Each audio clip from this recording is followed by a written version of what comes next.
So to add this learning into what we've learned about conjugation, so you all, if you continue on this document, you'll see that I have our chart from where we practice our conjugation, and I've already separated these into English and Spanish and broken it down for I in the first person, you in the second, he, she, or thee in the third, we in the fourth, y'all in the fifth, and they and thee in the sixth. So we're going to use this chart and we're going to try and write a sentence about I, about you, about someone else, about we, about y'all, and about multiple other people, so that we can take a look not only at how to use the conjugation, but how these things should match with the adjectives that we choose for our sentence.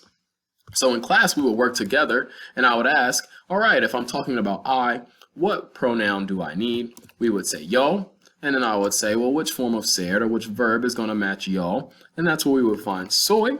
And then from the class, we would need to find an adjective. Our adjective that we're going to use here is rápido. So since I am a male, I would choose rápido. I didn't mention earlier that rápido, I fixed it for me, has an accent on the A. Perfect. Now, if I'm talking about you, maybe you are female, then we would choose which pronoun to say you. Yes, this is tú. We want the accent on the you, tú. Which form of ser matches tú? We choose eres. And now, if I am saying that she or you are funny, then what I'm going to choose is tú eres cómica. And this actually has an accent on the O. It saved me again. Nope. Now, I would choose cómico if you're a boy and cómica if you're a girl. And if you are practicing this along with me, if you are a female and you say yo soy, then you need to choose rápida, not rápido. Let's continue on. I want to save some time. So we're going to do one for he and for she here. Our word for he is el. There's an accent on this E. Es. And we're going to say hardworking. This word is ambicioso. Now, if I'm talking about she, then what I'm saying is ella es ambiciosa. While these are the same words, they've been changed in their ending to match our subject el, which means he, and ella, which means she. Now, if we get down to our plural subjects, where we have we, notice that we is nosotros, but we doesn't have to just specifically be we. It could be you and I. It could be my brother and I. It could be my friends and I and the other teachers. As long as it's I and someone else, then we do want to use the conjugation for we. I understand that that's confusing coming from English because when we talk about we, y'all, and they, we're choosing are. Since we're in Spanish, we're going to use the same verb for nosotros, although we may have a different way of saying we in the subject. So if I want to say we are lazy, then what I'm going to say is nosotros somos perezosos. Since nosotros is no longer just I, then I need perezosos. And now I have plural, plural, plural. All in these first three, we were working singular, singular, and singular. So let's pretend we're saying, well, you and I are hardworking. So that's when I need tú, accent on the U, y yo somos ambiciosos. And here, ambiciosos is not matching el or ella, but plural people.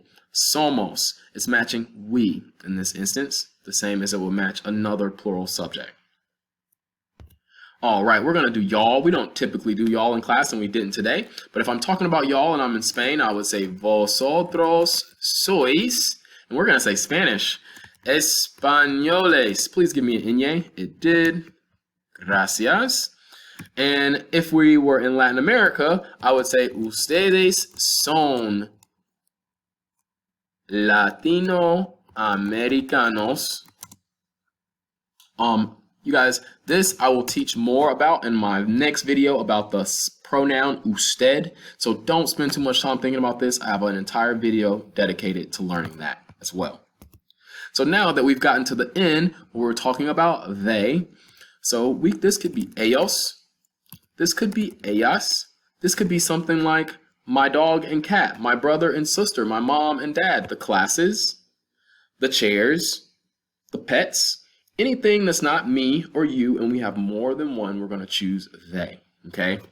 So ellos, ellas, I'm going to do one for las clases, and I'm going to do one for maybe Jose y Maria. If you're in a Spanish class, you'll probably get Jose y Maria a lot as your subject.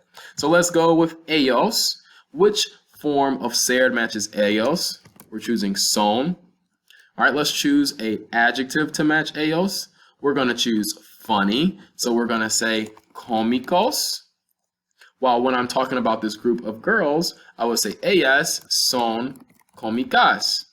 While we have a difference in male and female in these two sentences, we don't have a difference in adding that s to make them plural. Now, las clases, you see clase breaks the rule here, and it's la clase. So we would say las clases. We choose son, that matches las. We say son, and we're going to say we're going to need another adjective, I'm sorry. We're going to say aburridas. I bet you guys are studying that word as well. This means boring. But we could say Jose y Maria son divertidos. In class today, someone asked, does it matter, how many boys or how many girls are in the group to determine between ellos and ellas?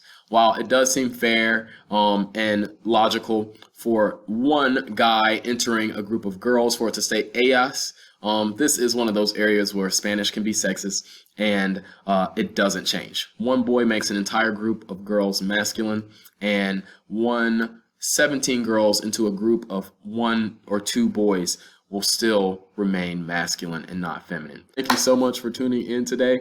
I hope you guys have a great weekend, and I'm looking forward to teaching you more Spanish next week. Adios.